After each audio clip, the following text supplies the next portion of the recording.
What's up guys, Illustrious Soul here, taking you through 7 things to expect from the new Lego City Undercover release on the Nintendo Switch. The original version of the open world Lego game launched back in 2013 as an exclusive on the Wii U. Because of this exclusivity, it would probably have gone under the radar for a lot of people. Roll forward 3 years to November 2016 and Warner Bros. Announced that they will be releasing a remastered version of the title for PC, PlayStation 4, Xbox One and Nintendo Switch, due to release April the following year. Well, the release day passed and I ended up purchasing the Nintendo Switch version of the game, partly to test out how well it performed on my new toy and partly because of the lack of available games for the Switch at present time. I can safely say I was not disappointed. So with that little history lesson out the way, let's start with the countdown. Kicking off at number 7, we have the sheer number of destructible things you have in this game. Rule of thumb, if it's made from Lego, you can break it, and if you can break it, you'll be rewarded with copious amounts of studs, bricks and anything else that will help you traverse the game. This is obviously nothing new if you've ever played a Lego game before, however, pairing this with the scale of the open world, you will easily find yourself smashing through things for days. Next at number 6 we have disguises. Even though this game is not actually linked to any major film franchise, a staple of most other Lego games, the range of characters you can unlock is pretty extensive.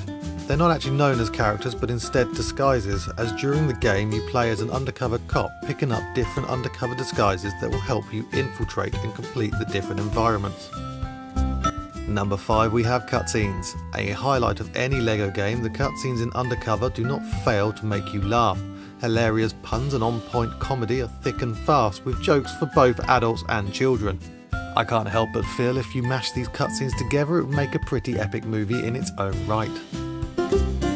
This brings me nicely onto point 4, the parodies and references. Like I have alluded to already, being that this game is not based on one movie in particular, the writers do a good job of making references and parodying a number of famous movies and characters. From Titanic, The Matrix and Shawshank Redemption to Goodfellas and The Shining.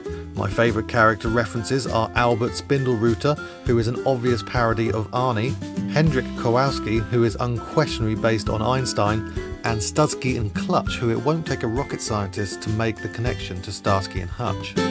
At number 3 we have how well the game performs on the Nintendo Switch. I haven't played the game on any other device so I can't directly compare, but the game's performance on the Nintendo Switch was much better than I expected, having read all the negative reviews across the internet.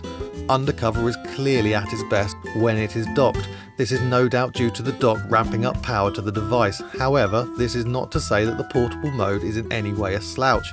In fact, I played the majority of the campaign in handheld mode, and apart from the occasional drop in frame rate when there was lots of water or fire on screen, the game was glorious. Having the potential ability to take an almost PlayStation 4 quality game on the go with you was exactly what I hoped for with the Switch.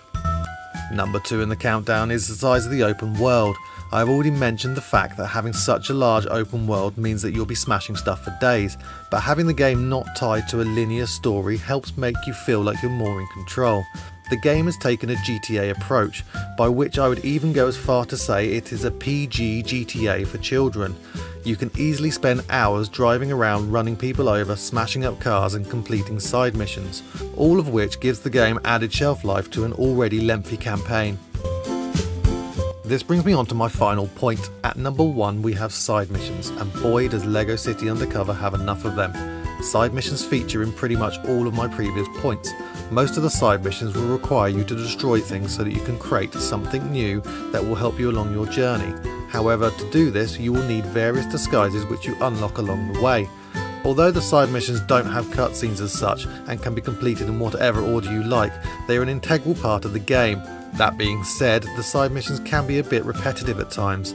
There are only so many plants you can water without getting bored, but for any of you 100%ers out there, this will keep you busy for a long time.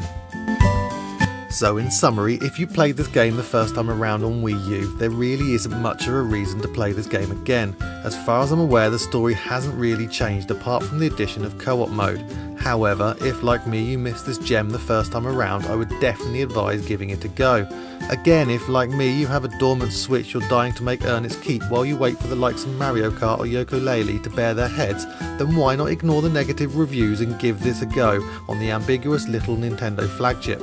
I really don't think you'll be left feeling disappointed. Well, that's it from me for this video, but if you liked the video, give us a thumbs up and remember to subscribe and comment and share.